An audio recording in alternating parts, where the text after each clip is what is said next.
దర్శక ధీరుడు రాజమౌళి ఏం తప్పు చేశాడని మాట్లాడుతున్నారో తెలియదు కానీ కొన్ని హిందూ ధార్మిక సంఘాలు హిందూ సమాజాన్ని ఉద్ధరించడానికి మాత్రమే పుట్టామనే సంఘాలు రాజమౌళిపై పడ్డాయి. లేదంటే ఆయనంటే గిట్టని వారు వెనకుండి ఈ సంఘాలను నడిపిస్తున్నారా అనే అనుమానాలు కూడా వ్యక్తమవుతున్నాయి. రాజమౌళి దేవుణ్ణి నమ్మనని చెప్పాడు కానీ అతను తన సినిమాల్లో చూపించినంత గొప్పగా మన దేవుళ్లను మరే దర్శకుడు చూపించలేకపోయారు. రాజమౌళి తన వ్యక్తిగత అభిప్రాయం చెప్పడం తప్ప, లేదంటే దేవుళ్లను ఆరాధించకపోవడం నేరమా? ఎదురు తిరిగే శక్తి లేని రాజమౌళి మీద పడి ఓవర్ యాక్షన్ చేస్తున్నారు. కానీ ఓ పక్క తిరుమల లడ్డూ కల్తీ చేయడం, శ్రీవారి సొమ్మును కొట్టేశాడని తెలిసినా జగన్ను ఏ ఒక్కరూ నోరు తెరిచి అడగడం లేదు.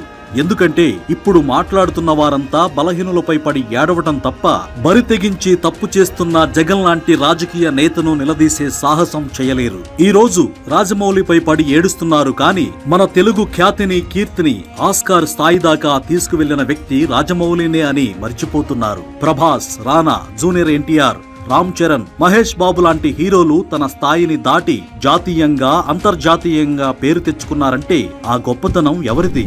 మన సినీ పరిశ్రమ 100 కోట్ల రూపాయల కలెక్షన్లు కొడితే గగనం అనుకునే తరుణంలో ఏకంగా 2 సార్లు 1000 కోట్ల కలెక్షన్లు తెప్పించి పెను మార్పునకు శ్రీకారం చుట్టారు. తద్వారా ఈ రోజు కల్కి లాంటి సినిమాలు కూడా 1000 కోట్లు దాటి మన గొప్పతనాన్ని చాటి చెప్పాయి.